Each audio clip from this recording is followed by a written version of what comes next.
586년 남유다 왕국이 멸망을 했습니다. 어떻게 해서든 하나님께서 당신의 백성들을 살려보시려고 애쓰셨지만 끝끝내 이 어리석은 남유다 백성들은 심판을 자초하고 멸망의 길로 걸어가게 됩니다. 그 멸망한 이후에 유다 왕국 내에서 벌어지는 사건을 우리가 계속 살펴보고 있습니다. 그 중에서 지난 시간에 40장 1절부터 우리가 살펴본 내용은 이 바벨론 왕 느부갓네살이 이 유다 지역, 점령한 유다 지역에 바벨론의 총독으로 그다랴 총독을 세웠습니다. 경건한 이 유다의 가문의 자손이었습니다. 이 그다랴를 세웠고 하나님께서는 이 그다랴를 통해서 멸망했지만 폐허가 되었지만 여기에 새로운 이 재건의 기운, 새로운 안정을 되찾아가는 이 유다 왕국의 모습 우리가 지난 시간에 좀 살펴보았습니다. 오늘은 그 와중에 다시 변화의 바람, 다시 이 폭풍우가 한 차례 몰아치고 있습니다. 오늘 총독으로 세워진 그다랴 암살당하는 장면입니다. 왕이 세운 신하는 왕을 대신합니다. 다시 말해서 이 신하를 거부하고 이 신하를 죽인다는 건 왕에게 거부한다는 것이죠. 바벨론 왕이 자신의 정권을 위임해서 세운 총독인데 죽인다는 건 바벨론 왕에게 대항한다는 이야기입니다. 이 그다랴가 죽었다는 건 단순히 총독이 죽었다가 아니고 여기에 또 한 번 이 유다 땅에 피바람이 몰아칠 상황이다. 이렇게 좀 심각하게 이해를 하셔야 됩니다.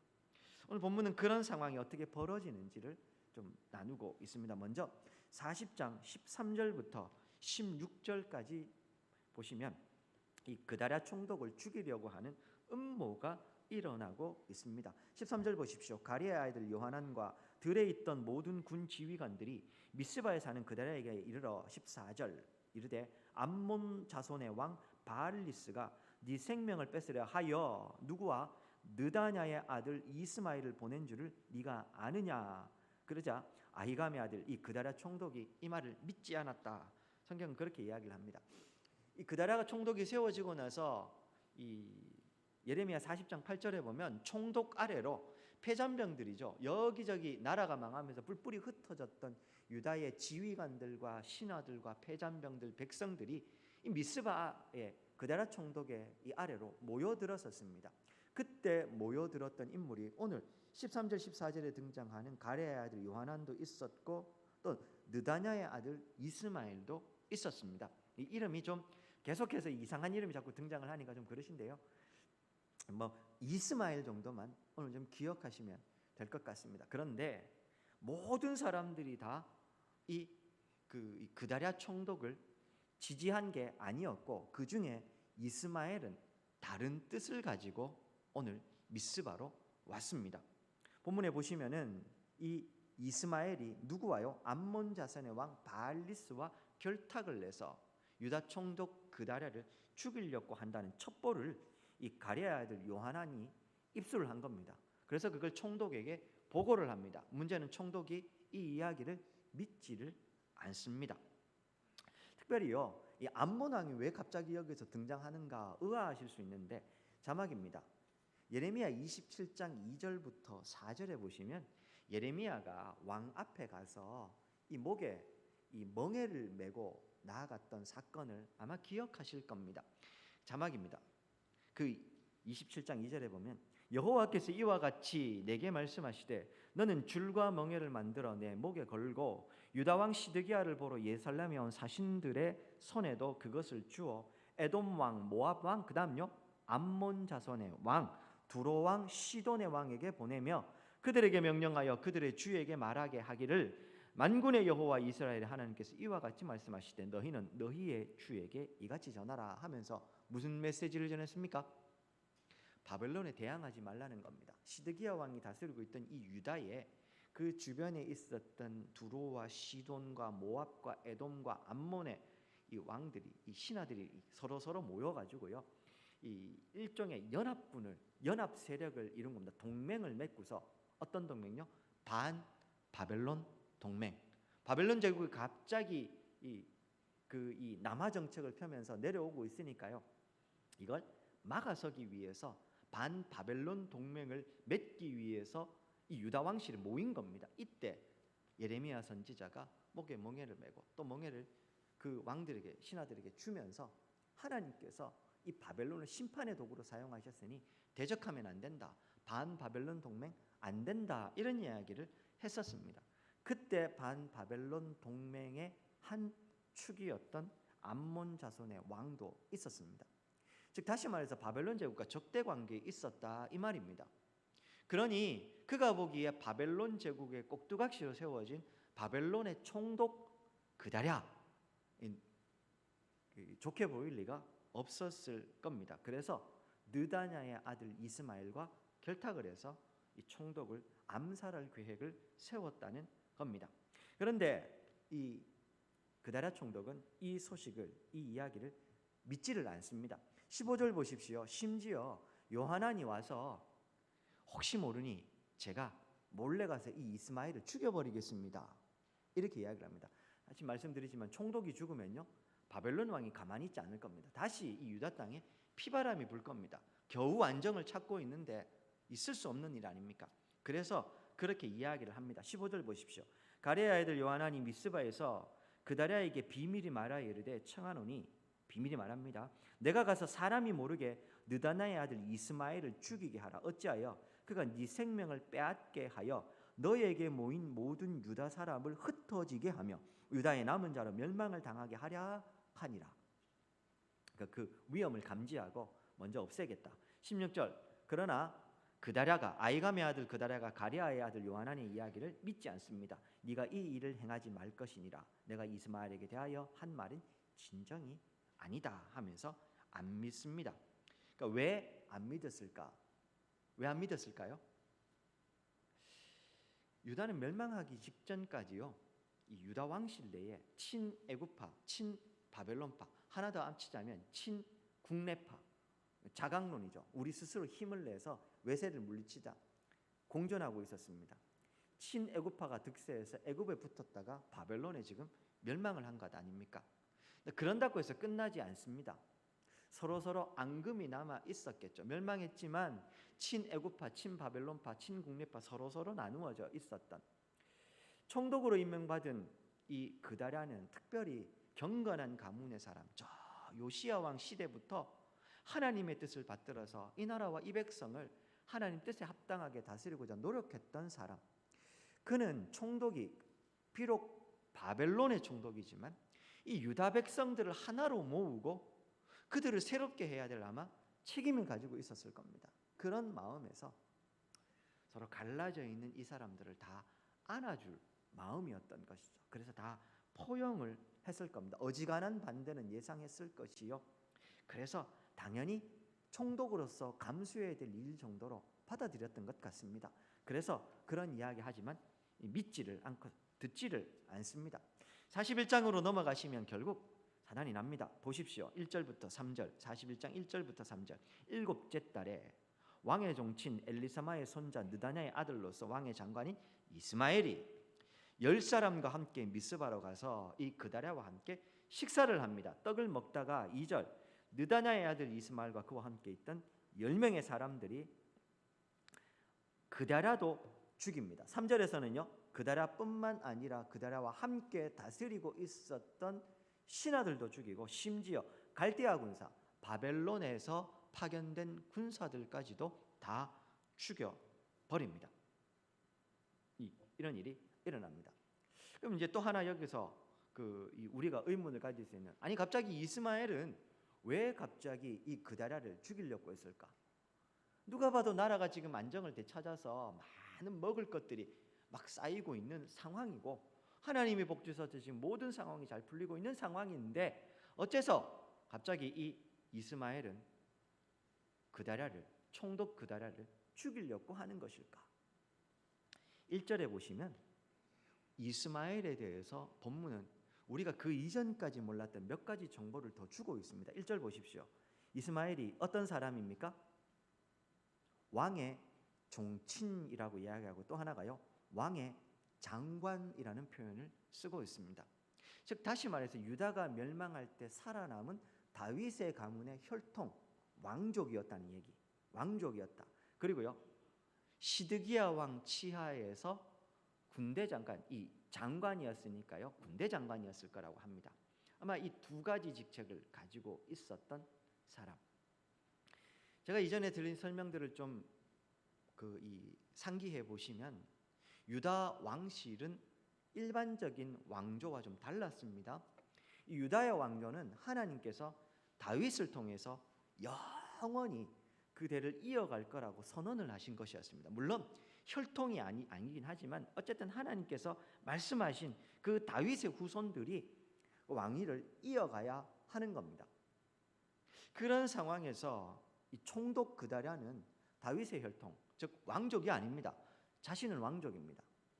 또 하나, 그런 상황을 놓고서도 봐도 100번 고쳐 생각해도 지금 이 유다 왕실이 지금 멸망해 버린 상황에서 바벨론의 총독으로 그다랴가 와 있는 상황, 왕실의 사람으로서 그 모습이 좋게 보일 리는 없었을 것입니다. 그러니 이 이스마엘의 입장에서 보면요, 그다랴 총독은 저 총독의 자리에 오를 만한 리더로 자격도 없었고, 하나님이 더군다나 세우신 이 나라를 바벨론이 지금 무너뜨렸는데 그 바벨론의 앞잡이처럼 서서 나라를 다스리고 있으니 그다랴가 좋게 보였을 리는 없습니다. 그러니 이스마엘의 입장에서는 그다랴를 죽일 수 있는 이 충분한 이유는 있었던 것이죠. 그러다가 암몬 왕과 결탁을 했고 서로 입을 맞추는 겁니다. 그래서 우리가 오늘 읽지 않은 그 뒤쪽에 가보시면은요, 이 죽인 다음에 사람들 다 이끌고서 암몬으로 도망가려고 합니다. 그러다가 중간에 이 요하난에게 죽음을 당하긴 합니다만 치밀하게 계획을 세워놓고서 지금 이를 진행을 하고 있었던 겁니다. 사랑하는 여러분, 우리가 지난 시간에도 말씀드렸는데 이 이스마엘의 행동이 어떻게 보이십니까?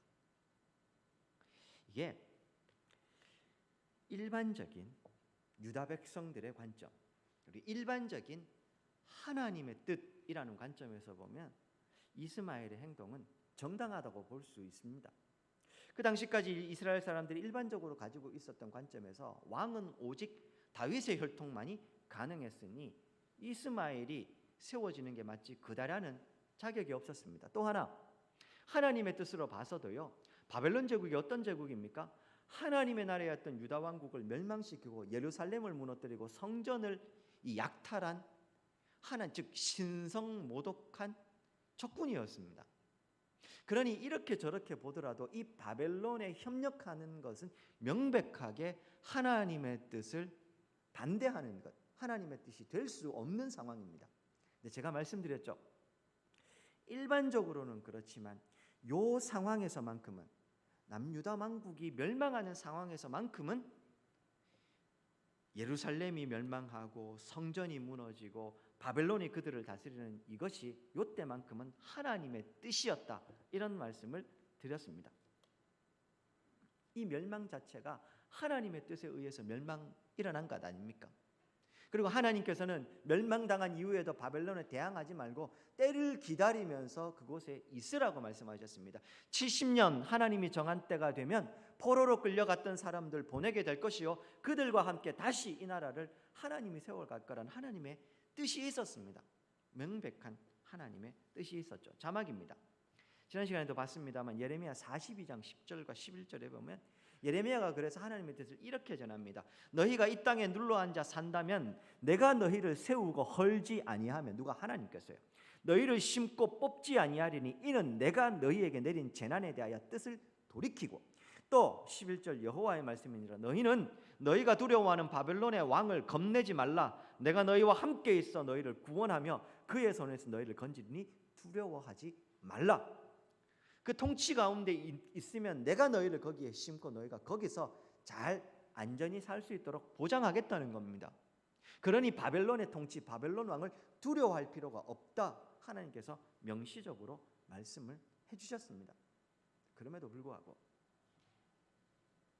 오늘 본문에 등장하는 이 이스마엘, 그리고 아마 이스마엘에 동조했던 사람들은요, 일반적인 하나님의 뜻, 그들이 가지고 있었던 일반적인 신학 안에서 이 그다랴 총독이 세워져서 지금 바벨론 통치를 받고 있는 것 도저히 견딜 수가 없는 일. 그래서 오늘 그다라 총독을 암살해 버립니다. 다시 우리가 좀 기억해야 될 게 있습니다. 하나님의 뜻을 함부로 우리가 말하거나 재단할 수 없다는 사실. 하나님의 뜻을 내 입맛에 맞는 대로 제안하거나 내 임의로 판단해서는 안 될 겁니다. 죽은 종교적 율법의 틀에 끼워 맞춰서 은혜도 생명도 없는 규정의 틀에 하나님의 뜻을 묶어놓는 잘못을 범하면 안 된다는 말입니다. 형식도 틀도 다 없애버리고 그런 거 다 필요 없다, 그런 의미가 아닙니다. 하나님의 뜻을 직통계시 받는 사람들이 있습니다. 저는 믿지 않는데요. 지금 이 순간 하나님이 우리에게 말씀하시는 게 뭔지 한번 들어봅시다. 기도합시다. 기도하는 건 좋은데 그 기도에서 받은 뜻이 하나님의 뜻이랍니다. 말씀에 명백하게 지금 이 오류를 범하고 있음에도 불구하고 직통계시가 더 우선이라는 것이죠. 죄송합니다. 하나님의 뜻은 절대적입니다. 하나님은 당신의 뜻을 한 번도 돌이키신 적이 없고 하나님의 뜻은 늘 고정되어 있습니다. 근데 문제는 그 하나님의 뜻을 수신하는 우리 인생이 문제인 겁니다. 라디오 동조회로 고장나면 아무리 전파를 쏘아도 못 받습니다. 라디오 방송, 이 전파를 쏘는 방송국이 문제가 아니고 전파를 받는 라디오가 문제인 겁니다. 직통계시 받겠다고 하는 사람들 문제가 그겁니다. 함부로 하나님의 뜻을 이야기를 하는 겁니다. 심지어요, 올바른 하나님의 뜻에 대해서 이야기하고 자기가 하는 게 명백하게 잘못됐음에도 불구하고 어떻게 정당화시키냐 하면 하나님께서 벌 내리신다고 이야기를 합니다. 대부분의 사람들은 하나님께 벌 받는 것도 싫어서 괜히 은근히 마음에 좀 그렇게 되죠. 사랑하는 여러분, 하나님의 뜻은 그렇게 가볍거나 쉽지 않습니다. 내 입맛에 맞게 함부로 재단하거나 말할 수 있는 것이 아닙니다. 제가 하나님의 뜻을 분별하는 방법 5가지 말씀드렸죠. 이 5가지 말씀드린 다음에도 뭐라고 말씀드렸습니까? 이 정도 5가지 정도를 확인하시면, 그것이 확인됐다면 하나님의 뜻이다? 아니요. 하나님의 뜻에 합당할 가능성이 높다, 이렇게 말씀드렸습니다.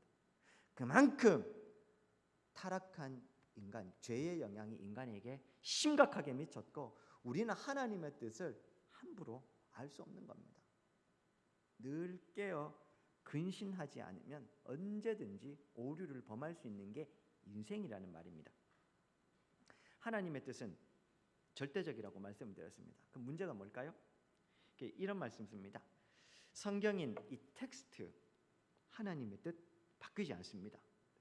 그럼 너무 선명하죠. 문제는 이 말씀이 적용되는 문맥, 맥락 혹은 상황이죠. 컨텍스트가 있습니다. 이 컨텍스트는 늘 바뀝니다. 나 때문에도 바뀌고 내가 살아가는 삶의 현장이 바뀌기도 하고, 그래서 맥락이 다르기 때문에요, 이 말씀이 적용될 때는 항상 신중하게 적용해야 되는 겁니다. 그렇지 않습니까? 자녀 보고요, 부모님이 공부해라 이렇게 말하는 건 맞습니다. 공부 열심히 해야 된다, 뭐 하실 수 있는 이야기입니다. 근데 밤 12시, 새벽 1시에도 자는 애 깨워서 공부해라, 맞습니까? 공부해라는 말은 맞는 말일 수 있지만 적용되는 상황이 틀린 겁니다. 하나님의 말씀을 적용할 때도 마찬가지여야 하는 겁니다. 자막입니다. 예수님께서 보여주신 모범이 하나 있습니다. 누가복음 6장 6절로 11절인데요. 그 중에서 6장 9절과 10절에 보시면 예수께서 그들에게 이르시되 내가 너희에게 묻노니 안식일에 선을 행하는 것과 악을 행하는 것, 생명을 구하는 것과 죽이는 것 어느 것이 옳으냐 하시며 무리를 둘러보시고 그 사람에게 이르시되 네 손을 내밀라 하시니 그가 그리하매 그 손이 회복된지라. 한편 손 마른 사람, 이 손에 마비가 온 사람 이야기하는데요. 한편 손 마른 사람이 있는데 안식일에 이 사람이 예배하러 왔습니다. 예수님께서 그 사람을 고쳐주시는데 문제는 안식일에 병 고치는 게 죄이기 때문에 하면 안 된다고 회당에 모인 사람들이 예수님을 비난한 겁니다. 인간의, 제가 오늘 새벽에도 말씀드렸는데 율법이 뭡니까? 율법은 하나님의 뜻을 인간에게 어떻게 드러낸 게 율법입니다. 그 율법의 안에는 하나님께서 인간을 얼마나 사랑하시는지 그들에게 향하신 하나님의 그 마음이 오롯이 들어있는 게 율법입니다. 하나님이 인간을 향한 뜻이 죽으라는 겁니까? 오늘 예수님이 이야기하는 대로 선을 행하는 게 율법입니까? 악을 행하는 게 율법입니까? 생명을 구하는 것과 죽이는 것 중에 무엇이 하나님의 뜻이겠습니까? 문제는 안식일에 병을 고치면 안 된다는 율법이 없습니다. 그 율법이 아닙니다. 근데 문제는 장로준의 유전이라고 해서 안식일을 기억하여 거룩히 지키라는 하나님의 명령을 어떻게 하면 잘 지킬 수 있을까 고민했고, 그 세부적인 조항들을 사람이 정한 겁니다. 정하는 순간에 그것은 경건한 행위가 될 수 있지만 그것을 적용할 때 하나님의 마음을 도외시해버리고 인간이 자신들의 힘으로 판단하고 하니까 한편 손 마른 사람이 와도 그 사람에게 긍휼이 없고, 그 사람이 나았으면 기뻐하는 게 정상인데 오히려 정죄하고 있었던 겁니다. 예전에 한번 말씀드린 적이 있는데요, 제가 처음 사역을 시작하고 나서요, 어릴 때부터 이제 제가 같이 봐왔던 친구들이 있는데, 그 중에 중학교 2학년이었던 친구들, 농땡이였습니다. 농땡이. 늘 예배 드리는 시간에 이 유초등부 때부터 시끄럽게 하고 싸우고 이런 친구인데, 이제 중학생이 되고 좀 의젓해졌나 싶었습니다. 근데 이 친구들이요, 한날은 교회에 주일날 예배하러 왔는데, 제가 브랜드 이름 말할 수 없는 줄 3개 된 거 있죠. 그때 당시는 그게 유행이었습니다. 줄 3개 된 체육복 입고 줄 3개 된 슬리퍼 신고 예배를 드리러 온 겁니다. 제가 혼을 냈어요. 예배 오는데 슬리퍼 체육복 입고 왔다고.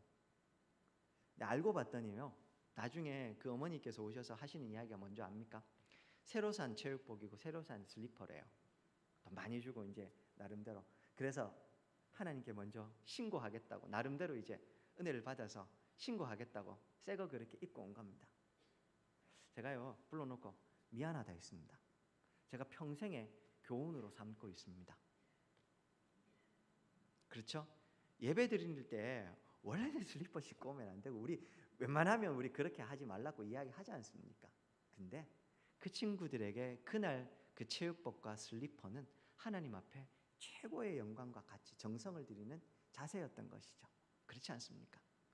사랑하는 여러분, 하나님의 말씀이 적용될 때 죽은 생명 없는 잣대로 들이대기 시작하면 거기에는 하나님의 뜻이 아니라 사람의 뜻이, 생명이 아니라 죽음이 희생하게 되는 겁니다.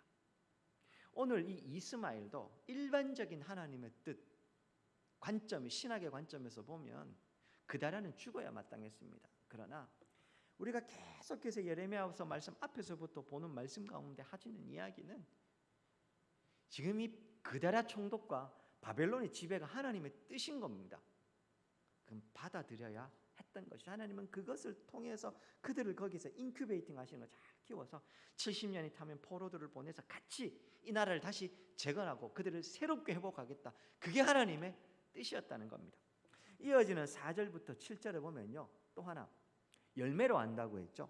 이 사람의 행동이나 생각이나 말이 진짜인지 아닌지는 열매로 안다고 했습니다. 사과나무가 사과 열매를 맺는 건 너무 정상적인 겁니다. 그 나무가 뭔지를 보면, 알려면 열매가 뭘 맺히는지 보면 그 나무의 정체는 드러납니다. 그 나라의 정체가 보입니다. 4절부터 7절에 보면 어떤 내용이 나옵니까? 80명의 순례자, 성전 예루살렘으로 순례하러 가는 순례자들이 등장하는데, 이 사람들을 이 이스마엘이 다 죽여버리는 사건이 발생합니다. 4절 보십시오. 그가 그다랴를 죽인 지 이틀이 되어도 이를 아는 사람이 없었더라. 얼마나 치밀하게 철저하게 계획을 세워서 일을 했으면. 이틀이 지났는데 총독도 죽고 그의 총독과 함께 다스리던 신하도 죽고 바벨론 군사들도 죽었는데도 아는 사람이 없습니다. 그런 와중에 5절, 그때에 사람 80명이 자기들의 수염을 깎고 옷을 찢고 몸에 상처를 내고 손에 소재물과 유향을 가지고 세겜과 실로와 사마리아로부터 여호와의 성전으로 나아갑니다. 여기서요, 이 사람들이 왜 경건한 순례자들이냐 하면, 물론 여기에 나오는 수염 깎고 옷 찢고 몸에 상처 내는 건 이교적인 풍습이어서 하나님이 금하신 겁니다. 그러나 그들이 지금 소재물과 유향을 가지고 여호와의 성전으로 가고 있는 상황. 또 하나, 느다냐의 아들 이스마엘이 6절에 보면 그들을 영접하러 갈 때 울면서 그들을 맞이하고 있는 이 상황. 이런 것들을 종합해서 보면 이 사람들은 누구요? 경건한 사람들이었던 겁니다. 더더군다나 그들이 지금 5절에 보시면 어디서부터 오고 있습니까? 세겜과 실로와 사마리아로부터 예루살렘으로 갑니다. 세겜과 실로와 사마리아는 원래 북이스라엘 왕국의 영토였습니다. 그러다가 유다 왕 요시야 왕 때 여기가 유다의 영토로 편입이 됩니다. 그리고 요시야가 종교개혁을 일으키죠. 추측컨대 이 사람들은 하나님을 제대로 모르다가 요시야의 종교개혁 이후에 참된 예배가 무엇인지 알게 된 북이스라엘 사람들, 그들이 성전이 회파되었다는 소식을 듣고 애통하는 마음으로 성전으로 가고 있는 겁니다. 소재물과 유황, 아니 목사님 성전이 무너졌는데 어떻게 제사를 지냅니까? 성전이 무너졌다고 해서 제사가 불가능한 건 아니죠. 어쨌든 그들은 경건한 마음으로 하나님 앞에 가고 있는 겁니다. 옷을 찢고 몸에 상처를 내고 수염을 깎는다는 건 극심한 슬픔을 표현하는 고대 근동 사람들의 일반적인 풍습, 그런 애통하는 마음으로 성전을 향해 가고 있습니다. 그때 느다냐의 아들 이스마엘이 그들을 영접하러 먼저 나옵니다. 왜 울겠습니까? 나도 지금 이 예루살렘이 무너진 것이 애통하다는 겁니다. 나도 당신들과 함께 똑같은 마음이다, 이런 마음으로 그들의 환심을 산 겁니다. 그래서 그들을 만나 어떻게 하고 있습니까? 그다랴에게 가자, 총독에게 가자 하면서 그들을 안내해서 7절에 보면 성읍 중앙에 이르러 모든 사람이 안 보는 성읍의 한가운데 들어왔을 때 죽여버리는 일이 발생을 하고 있습니다. 그다랴가 죽었던 이 일, 특별히 이 이스마엘이 그다랴를 죽인 일이 열매로 드러나죠. 그가 정말로 하나님 앞에서 합당한 선한 마음으로 시작을 했다면 이 경건한 사람들을 죽일 이유가 없었을 겁니다. 왜 죽였을까요? 이 사람들로 인해서 이 사람들이 미스바에 들렀다가 가는 길에 오는 길에 혹시나 이 암살 소식을 들어서 이게 유다 전역으로 퍼지고 바벨론 왕에게 귀에 들어가게 되면 원래는 자기가 이 암몬으로 도망을 가야 되는데 도망가지 못할까 봐 이들을 죽여버리고 있는 겁니다. 하나님의 뜻에 따라서 산다는 것은 사람이 일을 하지 않아도 하나님이 일하실 수 있는 분이심을 믿기에 내가 하는 최선을 다해야 하지만 동시에 하나님, 부족한 종은 그저 하나님이 주신 은혜 안에서 최선을 다했을 뿐 이 모든 결과는 하나님이 하실 일입니다. 즉 우리가 할 수 있는 노력 100%, 그러나 하나님의 은혜 100%를 인정하는 자세입니다. 그렇지 않습니까?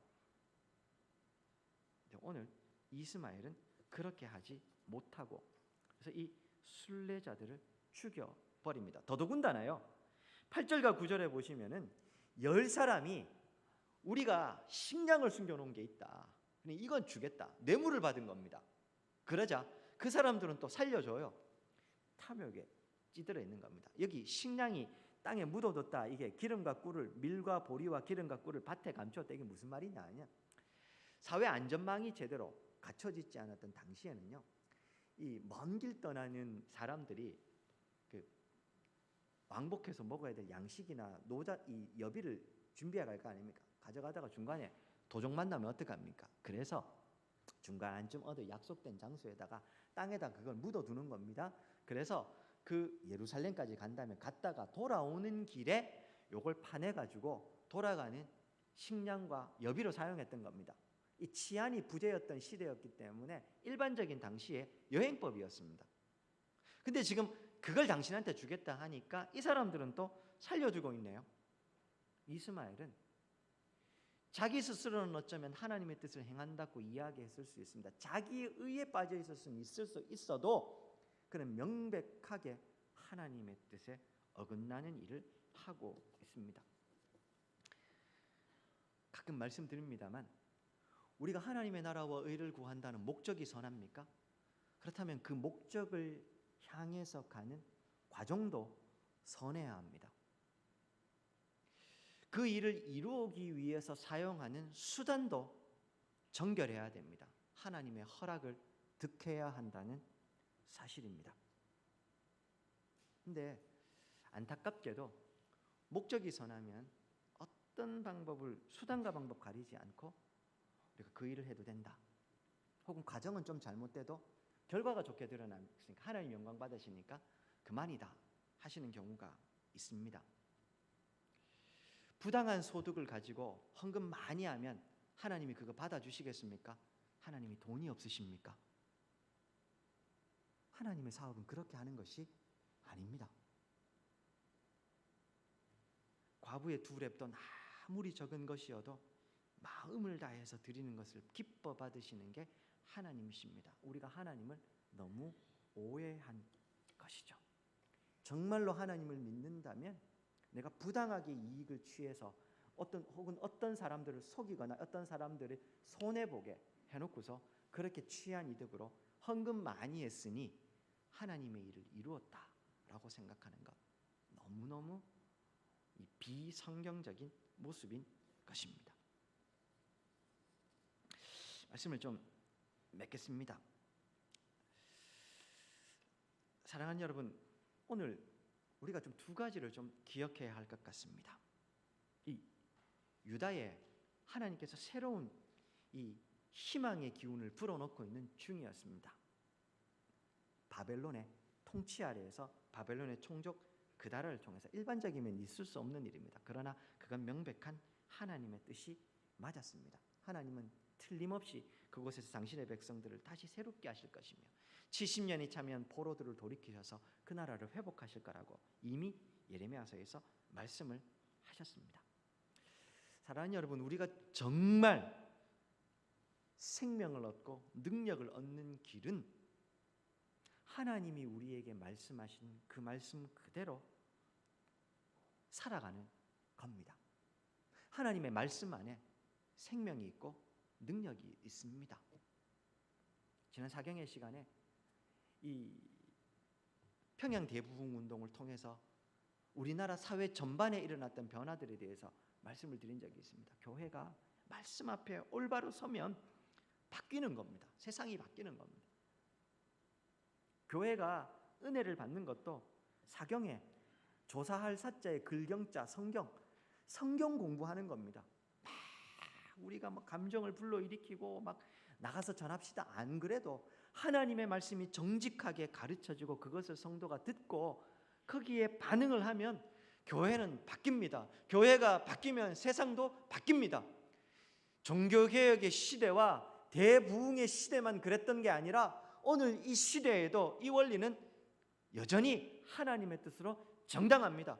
군의지역 우리 군의장로교회가 품기를 원한다면 우리가 해야 될 일은 내가 먼저 하나님의 뜻이 무엇인지 말씀 앞에 목숨 걸고 서는 겁니다. 이 말씀이 무엇인지 알고 그 말씀이 말하면 그 말씀대로 살아가려고 몸부림치면서 살아가는 것, 거기에서부터 하나님의 일은 시작이 됩니다.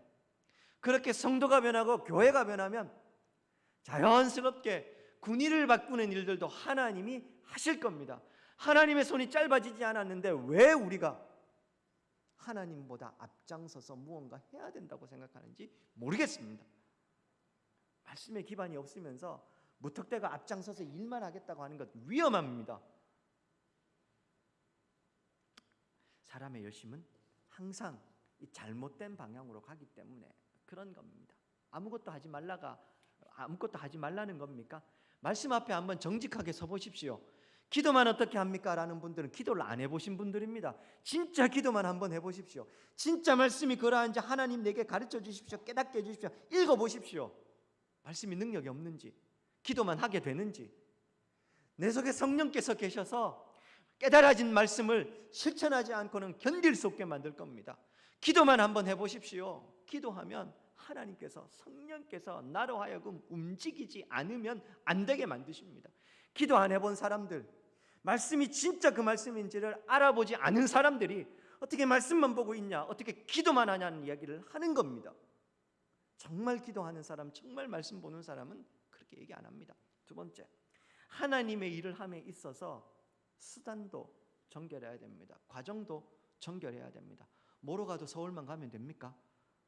꽁 잡는 게 매면 그만입니까? 아니요.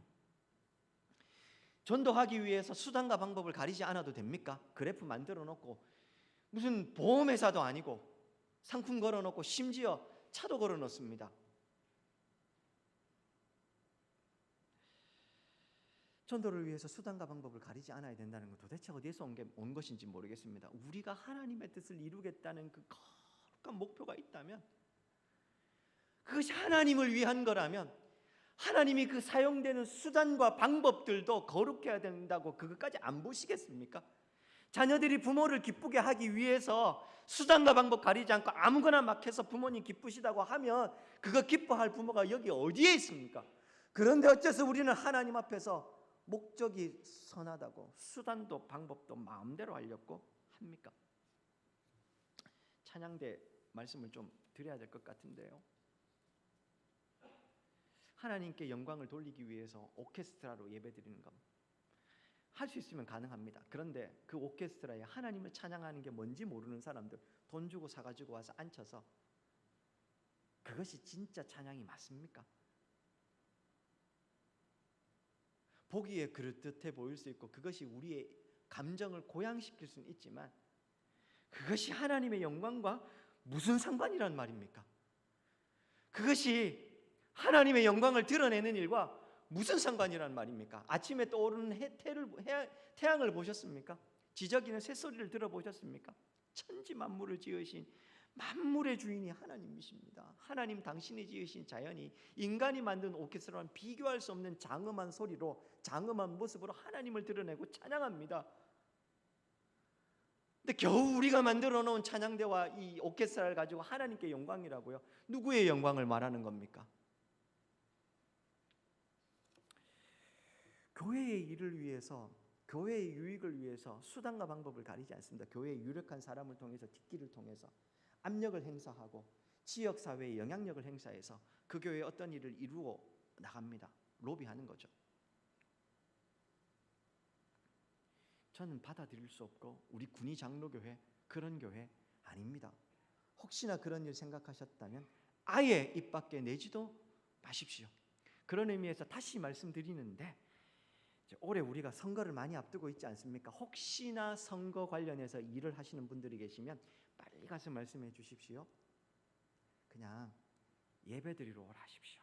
소개도 안 할 거고 인사도 안 시킬 거고 요 앞에서 장로님들 인사하는 자리에 서는 것도 못하게 할 겁니다.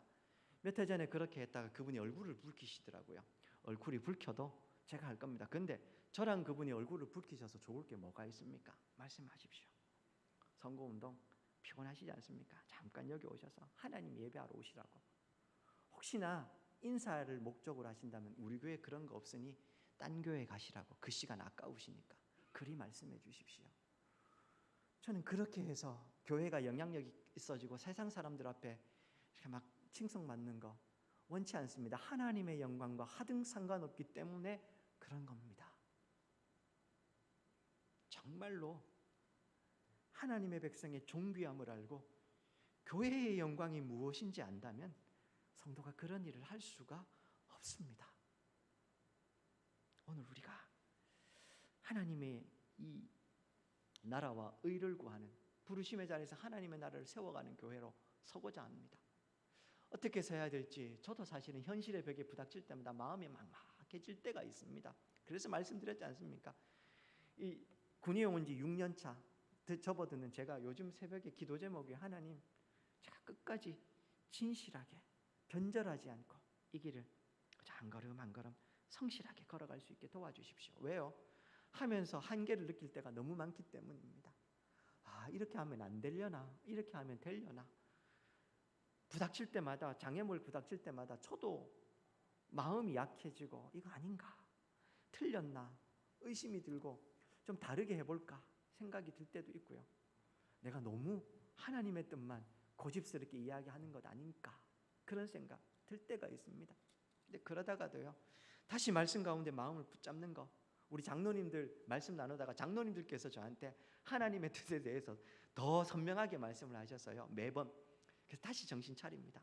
하나님, 제가 딴 길 가지 않도록 진실하게 성실하게 그저 또박또박 이 길을 걸어갈 수 있도록 우리 성도님들 그렇게 우리 걸어가야 되지 않겠습니까? 그렇게 하나님의 영광이 드러나고 교회가 교회답게 서고 교회의 영광을 세상 가운데 보여주는 것, 그것이 우리의 꿈 아니었습니까? 그렇게 서갔으면 좋겠습니다. 그렇게 우리 군의 장로교회가 하나님이 기뻐하시는 교회로 서기를, 우리 성도님들이 하나님 기뻐하시는 성도로 서기를 주의 이름으로 축원드립니다. 오늘 말씀을 기억하시면서 우리 한 번만 기도했으면 합니다. 하나님, 오늘 말씀 가운데서 우리가 다시 도전받는 것, 하나님의 뜻을 늘 잘 살피고 분별하는, 깨어 근신하는 우리들이 되게 해주시옵소서. 또 하나, 목적이 우리가 선했다면 수단도 가전도 정결한 수단 가지고 하나님의 나라와 의를 위해 살아가게 도와주십시오. 그런 군의 장로교회 되게 해주십시오. 한번 기도하겠습니다. 기도하십니다. 하나님, 오늘도